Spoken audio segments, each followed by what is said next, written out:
Hello, welcome to Hillcrest Realty Group's Inland Review.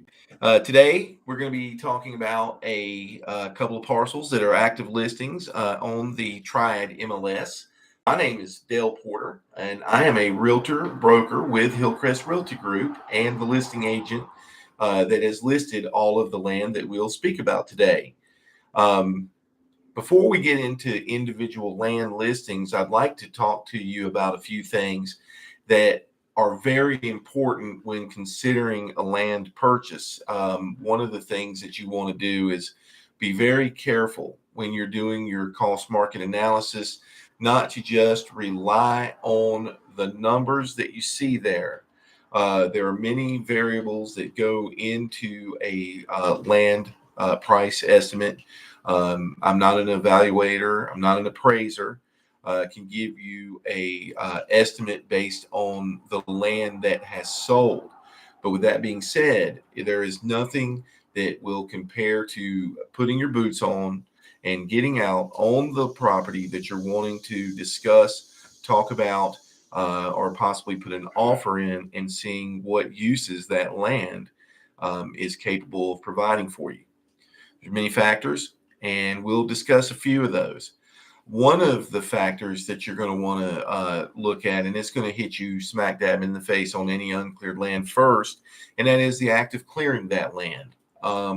You cannot use land that is fully timbered and unavailable for development.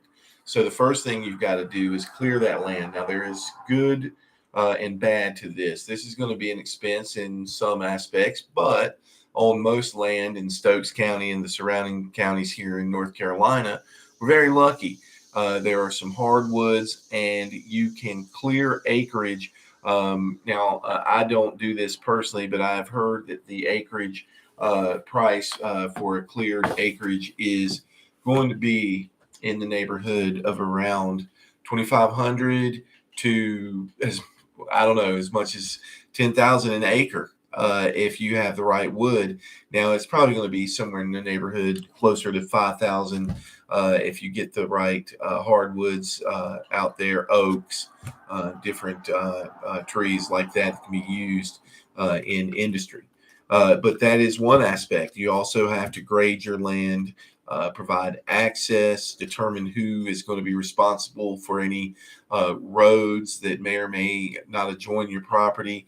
If you're in an interior property, do you have easements and ways to access your property? Do you have roadfront property? What is the use for my property? These are just among a few of the things. But today, let's just focus in, like I said, on clearing the land and getting it ready for development. Once you've cleared this land and you have it ready, and you're in the position that you basically are ready to determine what you're going to do, depending on the size of the land. I would say if you've cleared a 2 acre lot, that's a one house lot. I have a parcel that we're going to discuss today that'll have aspects of what we're going to discuss now, but it's road frontage, and it is really, really beautifully cleared with a septic and well already on the land. So with the septic and the well already on the land, that's two of the development features that you would not have to do yourself. But in a normal situation where we've now just cleared the land, sold any hardwoods that we have there, and left the wood and landscaping elements that we want. Because one of the things that we're looking at if we're looking at 2 acres in a residential lot, we're coming here into this lot to get a little piece of rural life. And I would think that you would want to keep some of the aspects or components of the natural beauty that's already there. This stuff could take 100 years to grow. So be very selective. Get some advice from your developer, and look into how and where you exactly want to build before you cut the trees out of your front yard. That's a good piece of advice. It's going to help you get the most beautiful look. It's going to save those trees that you can really use, and the ones that you can't, you'll know it, and it'll be a much more nature friendly and beautiful way for you to populate your landscape with just beautiful already there trees. It's an expense saver as well. So when you look at this land, as we've got it cleared now, the trees that we want there, we've got our building site. We discussed it with our developer because the well and the septic are there. Our developer has now laid out where we're going to have and how the house is going to be positioned. If you're in a neighborhood, this is going to be particularly important because it's going to need to be symmetrical. When you're in the country where you're the king, it's up to you. So you get a lot more choice, a lot more selection. You decide what you want to do, and it's freedom. It's your place. It's your house. It's your view. You've earned it. You should make it what you want. Don't you agree? Well, the only way you're going to do that is with proper planning. Proper planning will get you anywhere. My grandpa was not a man of many words, but whenever it was something he was saying, it was probably making a plan. And you can better believe we followed Papa's plans. He was the man. But we'll talk about him in another podcast. But now let's get back to our land. When we are looking at what we're going to do, the size of home, the privacy that we want, that builder that I've talked about has already come out and laid out. You've made decisions before he ever stepped foot out there. A good realtor can help you find a good builder. It's just common knowledge. You know, the realtor that helped you find this land can now help you through the loan process. He can help you through the process of vetting people that can come out there and do work for you now. He can be an asset all the way through this process. And say you're blessed with a piece of land that has multiple uses, the ability to be developed further, maybe a little further away from where you live, but on 27 acres, 40 acres. There's some developmental land there, so you could capitalize on what you're doing. So make sure you select that builder. Look at your parcel. Can you promise him some builds, maybe in the same neighborhood? Get a little discount. If you can promise him 2 or 3, he's going to want to work there. It's easier for him to set his equipment up and be there than it is to be going from here to here to here to here to here to here. Setup takes time, and getting familiar with your surroundings and knowing what your job is and being able to move from site to site is better than moving from city to city or state to state. So when you're looking for that, use and capitalize what you have. So now we've got a great builder. We've got a developer that's developing this with us. We've got our well and our septic. If we hadn't, we would have had to get someone to come out and dig the well and drill for the well and dig the septic. I have ways to get you better pricing, but each situation is different. I can do on average just a regular gravity fed septic with 350 foot of drainage for around $5,700. That's a great price for that, especially if you are not connected with someone. A $5,700 septic.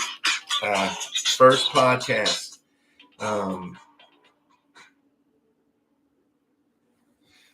First podcast. Did not remember to turn off my phone, so we're going to make some rookie mistakes, I'm sure.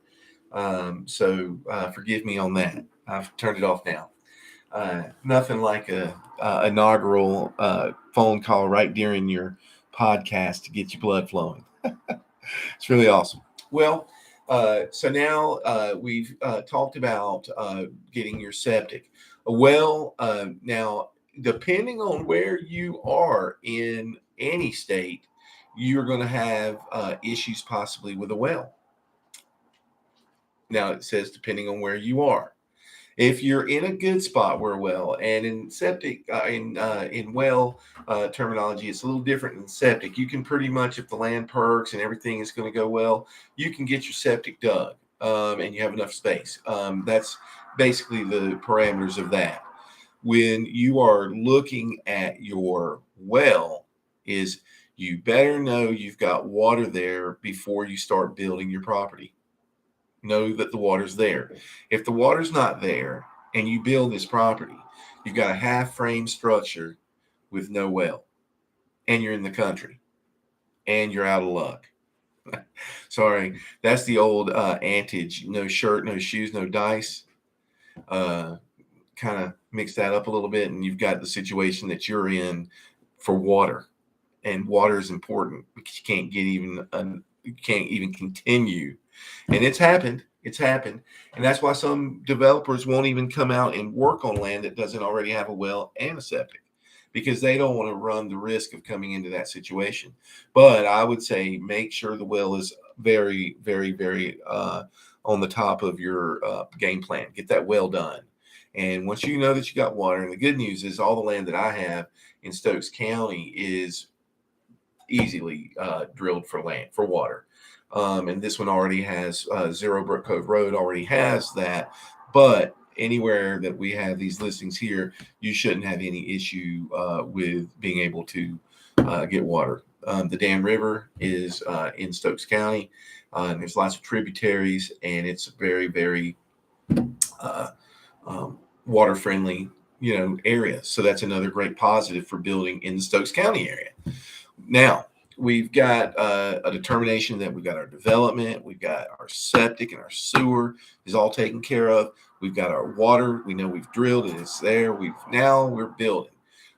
If you're in an area that's in a flood zone, people will tell you you can't build there. Well, you can build there, but you need to build on stilts. You need to have flood insurance, and without a certificate of elevation, which is a subject we'll talk about later, is just on the short term. A certificate of elevation will get you cheaper flood insurance by the nature of probably, on average, making what would be a $4,000 to $5,000 purchase, a $600 to $800 annual purchase. So it's a big deal. We'll go over elevation certificates in another podcast. Now, with this being said, partial flood zones are common. You can get a property that's in and out of a flood zone. When you have a large parcel, 27 acres, you're very likely to have some areas in a flood zone and some areas not. Now, that's not going to be every parcel. I would say the majority of parcels, if you took them one for one, tit for tat, are going to be out of the flood zone. You just have some that are in the flood zone. You cannot avoid it. A lot of things contribute to that. Developments, unplanned or planned developments. North Carolina is great for planning their developments. So when you have a developed community, you have a lot less chance at flooding. That's just a matter of they take into account. In North Carolina is coincidentally one of the best mapped states for water and where flooding occurs. Now, as a realtor and broker, I get deep into finding out where these flood zones are. But honestly, my previous experience as a insurance executive has helped me understand the nuances of how these insurances work, what they are designed to do, and what you can do and what you can't do and what you should and shouldn't do. Because once you see the horror stories, you're going to want to try to find something out of a flood zone, that you can build on. But if you are looking at recreational use, running animals, horses, goats, hunting, there's a lot of great things you can do with any type of land. So let's get into O Brook Cove Rd. Now, O Brook Cove Rd, as I said, is located in Walnut Cove, North Carolina. It's actually 27.36 acres of heaven. This is a super parcel. And if you'll go to my YouTube channel, or into my videos, Dale Porter, you can see a video there, 0 Brook Cove Road. It's a great description of the property, and it's going to give you some highlights of the cleared land, the beauty of the land. You'll get to meet 3 of the local inhabitants that are there. And I hope you go to take a look at 0 Brook Cove Road. But what I have here is a plat map of 0 Brook Cove Road. What you're looking at here is this section. This is the road. So road frontage on 0 Brook Cove Road, and the blued area, if you can see it right here, is 27.36 acres. Could you see horses running through here? Beautifully landscaped home up here. The plantation home. Couldn't think of a word there, but the beautiful home. And you've got back here certain wooded areas and other wooded areas. And people here are very friendly. If you like to hunt, look at this little area here. You could approach your neighbors and ask them to lease this out. You've probably got 1 million deer running through here, and all of this is undeveloped area, all of it. So you're not shooting into anything. Just as long as you know not to shoot toward the road. We do not shoot toward the road in North Carolina. I hope not in your state as well. But if you're from North Carolina, you already know that. I'm kidding, guys. All right. So with everything said and done, we've been here talking about land and Brook Cove Road. Walnut Cove is a beautiful town. Brook Cove Road is a beautiful lot. I can tell you how much it costs on paper. It's $163,000 for 27.36 acres. But until you call me, Dale Porter, at Hillcrest Realty Group, and schedule a showing, you're not going to be able to do the one piece of advice or use the piece of advice that I gave you, which is the most important. Walk the land. Walk it with me. I'll be glad to represent you. I have dual agency on this land, which means I can represent you and the seller. And with this being said, I'd love to represent you. I love this land, and I know the land. I've walked it many times. I've been over every inch of it, and I can tell you what you can, what you can't do. And I'll also have other listings at other areas, and I'll just list them off. I have 0 Tuttle Road, and that is MLS listing 1106456. I have another listing, and this is a commercial listing in a very high traffic area of Madison, North Carolina. It's MLS number 1105138, and that is Reed Loop, 0 Reed Loop. The parcel listed at 1106456 is 0 Tuttle Road. I might want to put that in there as well. We have another great listing. This is 26.59 acres in a very, very nice area that is ready to be developed. This area is partially developed now with a great Dollar General, another business section, a post office, a school, a great meeting center called the Berry Patch, that is also a store, restaurant, and area to get gas. With a beautiful sheets-like atmosphere out in the country. It's really cool. You don't have to be right in the middle of the city to get convenience. They have the best chicken that you're going to eat in Stokes County. I've been all over Stokes County. I know where the best cheeseburger is. I know where the best chicken is. I know where the best tacos are. And I know where a couple of good Chinese places are. But I'll tell you, this is the place to come for chicken. So come to the Berry Patch and get you some chicken, and we can look at 26.59 acres in a place where you could either develop homes or come out there and do whatever you like. It's up to you. That MLS number is 1103360. I also have a listing at 0 Snow Hill Church Road. I've got many other listings, but I figure that these, since I'm talking about land that is either cleared or uncleared and giving examples, this is 22.68 acres.